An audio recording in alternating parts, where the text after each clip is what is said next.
Nous continuons notre tour des nouvelles communautés chrétiennes naissantes en égrénant les lettres qui sont disséminées tout au long du Nouveau Testament. On était jusqu'à présent dans les lettres de Pierre, avec un petit excursus du côté de Jude. Pierre, de fait, aura été le personnage principal de ces premiers chapitres des Actes des Apôtres. Oui, mais voilà, Saint Paul vient de faire son entrée fracassante dans l'épisode que nous avons lu ce matin. Et donc, j'ai choisi de vous lire la plus ancienne lettre de Paul. C'est peut-être même le plus ancien écrit du Nouveau Testament tout court. Il s'agit de la première lettre aux Thessaloniciens.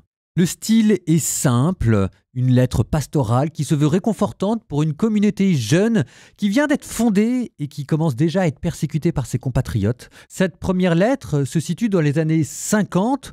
Là, dans l'épisode de ce matin, la conversion de Saint Paul, on est plutôt dans les années 33-36. Donc il va y avoir 14 ans entre les deux. C'est peut-être pas la toute première prédication de Saint Paul, il y a déjà une certaine maturité, mais en attendant, il faut bien commencer quelque part, et c'est là le plus ancien témoignage que l'on a de Saint Paul lui-même. Si je veux vous montrer à quoi ressemblait la toute première prédication de Paul, c'est ici que vous l'avez. Alors elles sont intéressantes parce que ça va nous permettre d'introduire les éléments typiques d'une lettre de Paul, parce qu'elles sont vraiment très représentatives, et les lettres de Paul, en gros, c'est toujours la même structure. On va d'abord avoir une adresse, une parole de salutation. Moi, Paul, j'écris aux Thessaloniciens, suivie d'une action de grâce. Je remercie Dieu parce que à travers votre foi, etc., etc. Ensuite, généralement, Paul va donner des nouvelles de son ministère, puis exhortation pratique et enseignement doctrinal, et on termine par une prière finale. Donc on va commencer aujourd'hui avec les 3 premiers chapitres, et vous aurez successivement, comme je vous le disais, l'adresse initiale, l'action de grâce, puis Paul va donner des nouvelles de son ministère et ensuite exhortation et enseignement pratique et doctrinal. Essayez de les retrouver, d'accord ? Moi, j'essaye de former votre oreille au style de Paul.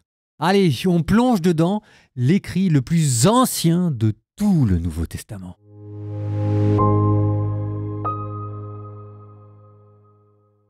1 Thessaloniciens, chapitre 1 » Paul, Sylvain et Timothée à l'église de Thessalonique, qui est en Dieu le Père et dans le Seigneur Jésus-Christ, à vous la grâce et la paix. À tout moment, nous rendons grâce à Dieu au sujet de vous tous, en faisant mémoire de vous dans nos prières. Sans cesse, nous nous souvenons que votre foi est active, que votre charité se donne de la peine, que votre espérance tient bon en notre Seigneur Jésus-Christ, en présence de Dieu notre Père. Nous le savons, frères bien-aimés de Dieu, vous avez été choisis par lui. En effet, notre annonce de l'Évangile n'a pas été chez vous simple parole, mais puissance, action de l'Esprit Saint, pleine de certitude. Vous savez comment nous nous sommes comportés chez vous pour votre bien, et vous-même, en fait, vous nous avez imités, nous et le Seigneur, en accueillant la parole au milieu de bien des épreuves avec la joie de l'Esprit Saint. Ainsi, vous êtes devenus un modèle pour tous les croyants de Macédoine et de la Grèce.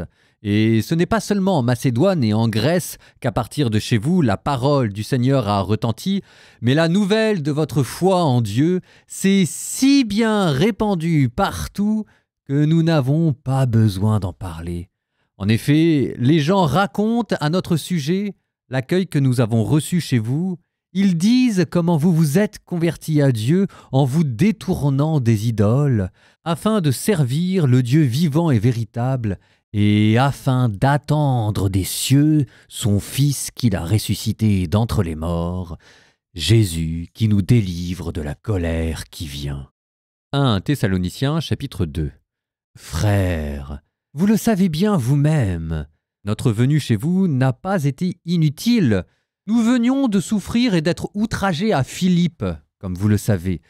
Et nous avons cependant trouvé en notre Dieu pleine assurance pour vous annoncer au prix de grandes luttes l'évangile de Dieu. Et quand nous vous exhortions, ce n'était pas avec des doctrines fausses, ni des motifs impurs, ni par ruse. En effet, pour nous confier l'évangile, Dieu a éprouvé notre valeur, de sorte que nous parlons, non pas pour plaire aux hommes, mais à Dieu, lui qui met nos cœurs à l'épreuve.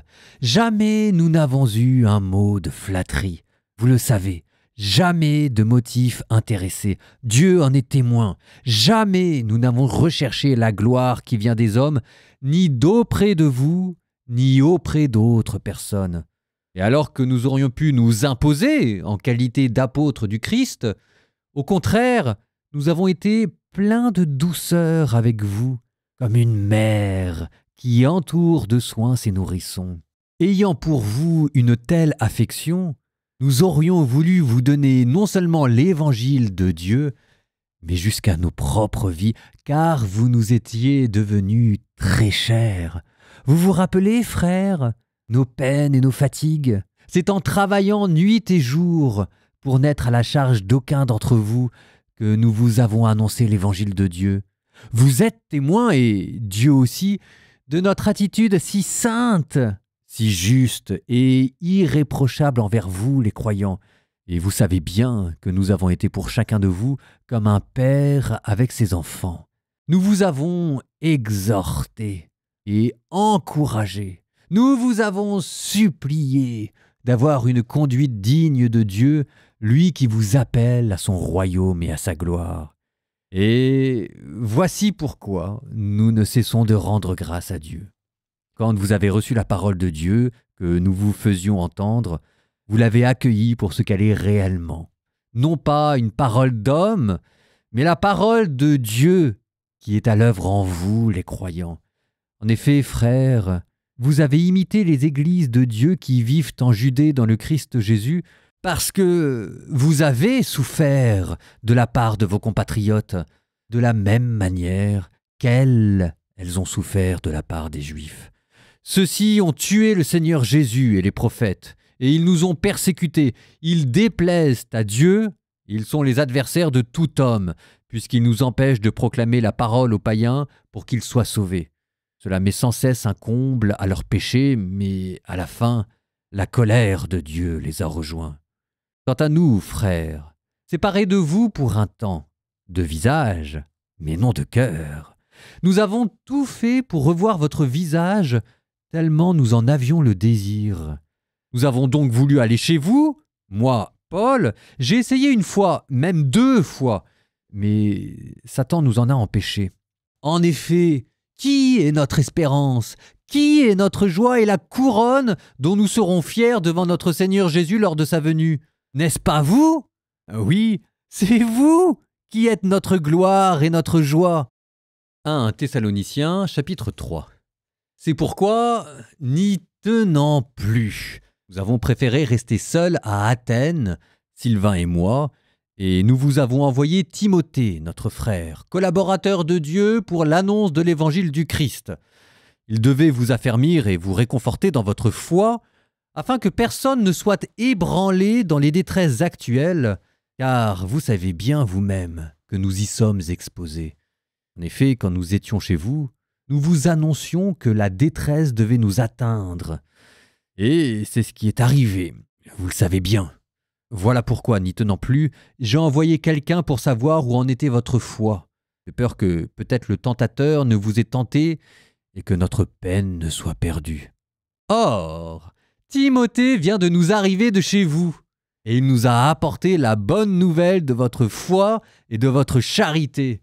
Il nous a dit que vous gardez toujours un bon souvenir de nous et que vous avez le très vif désir de nous revoir comme nous l'avons à votre égard. C'est pourquoi, frères, nous sommes réconfortés grâce à vous, au milieu de toutes nos difficultés et notre détresse, à cause de votre foi. Et maintenant, nous revivons, puisque vous autres vous tenez bon dans le Seigneur. Comment pourrions-nous assez rendre grâce à Dieu à votre sujet pour toute la joie que nous avons à cause de vous devant notre Dieu? Nous le prions avec ardeur, jour et nuit, pour que nous puissions revoir votre visage et compléter ce qui manque à votre foi. Que Dieu lui-même, notre Père, et que notre Seigneur Jésus nous trace le chemin jusqu'à vous. Que le Seigneur vous donne entre vous et à l'égard de tout homme un amour de plus en plus intense et débordant, comme celui que nous avons pour vous, et qu'ainsi il affermisse vos cœurs, les rendant irréprochables en sainteté devant Dieu notre Père, lors de la venue de notre Seigneur Jésus avec tous les saints. Amen.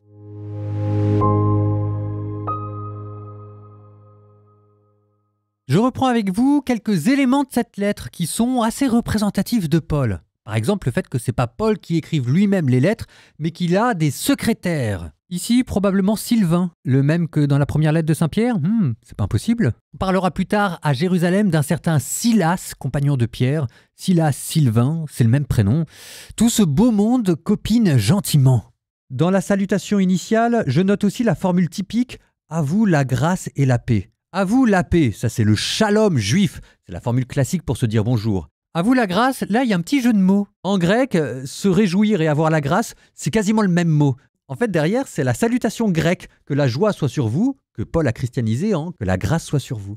Donc dans cette salutation initiale, vous avez à la fois la formulation juive, la paix soit sur vous, et la formulation grecque, la grâce, la joie soit sur vous. Ça c'est le grand combat de saint Paul qu'on verra dans les Actes des Apôtres. Comment unir dans une même église pagano-chrétiens et judéo-chrétiens. Ensuite, après la salutation, vous aviez l'action de grâce initiale. En tout lieu, je fais mémoire de vous et je rends grâce à votre foi qui est active.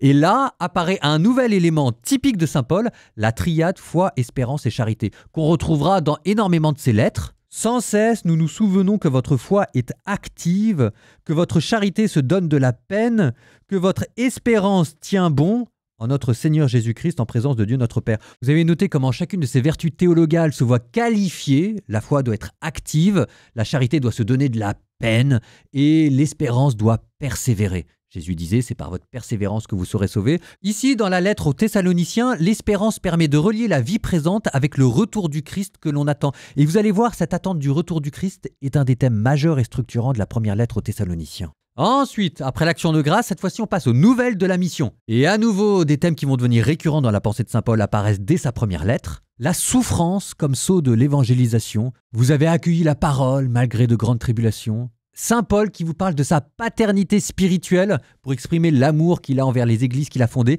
Il se compare à une nourrice qui allaite, à un père qui exhorte. Verset 11. Et vous savez bien que nous avons été pour chacun de vous comme un père avec ses enfants. Ça, c'est intéressant parce que Paul, on a l'impression qu'il dit là le contraire de ce que dit Jésus. N'appelez personne sur terre père. Derrière, on a compris, n'appelez personne sur terre père, le but, c'est pas d'être un gourou. Mais quand saint Paul dit « j'étais pour vous comme un père », ça veut dire qu'il a enfanté le Christ à l'intérieur de l'âme des fidèles pour leur permettre d'avoir leur propre maître intérieur. En tout cas, ce sont ces phrases de saint Paul qui expliquent pourquoi est-ce que la première pratique de l'Église, c'était d'appeler ceux qui avaient manifestement une autorité spirituelle reconnue des pères. À ne pas confondre avec la pratique actuelle qui est d'appeler systématiquement et automatiquement tous les prêtres des pères. Ça pour le coup c'est une pratique qui est assez récente, 19e, 20e siècle. Et je me permets à titre personnel d'avoir quelques réticences à ce sujet. La tradition authentique c'est que être appelé père, ça se méritait avant. Bon, je retourne à ma lettre. Vous avez noté l'importance de la joie. Ça fait partie des choses qui rendent Paul tellement agréable, et cette espèce de surabondance que le Seigneur vous donne entre vous et à l'égard de tous les hommes, un amour de plus en plus intense et débordant comme celui que nous avons pour nous. C'est quand même beau ça. Au nom du Père et du Fils et du Saint-Esprit, Amen. Seigneur Jésus, nous te rendons grâce pour l'œuvre de la foi, pour le labeur de la charité et la constance de l'espérance que tu fais grandir en ton Église. Donne-nous de marcher à ta suite, dans la joie de l'esprit, même au milieu des épreuves, affermis nos cœurs dans la sainteté, rends-nous irréprochables devant ton Père, et fais de nous des témoins qui rayonnent, afin que ta parole retentisse par toute la terre. C'est à toi, Seigneur, que nous adressons notre prière, toi qui viens et que nous attendons avec tous les saints.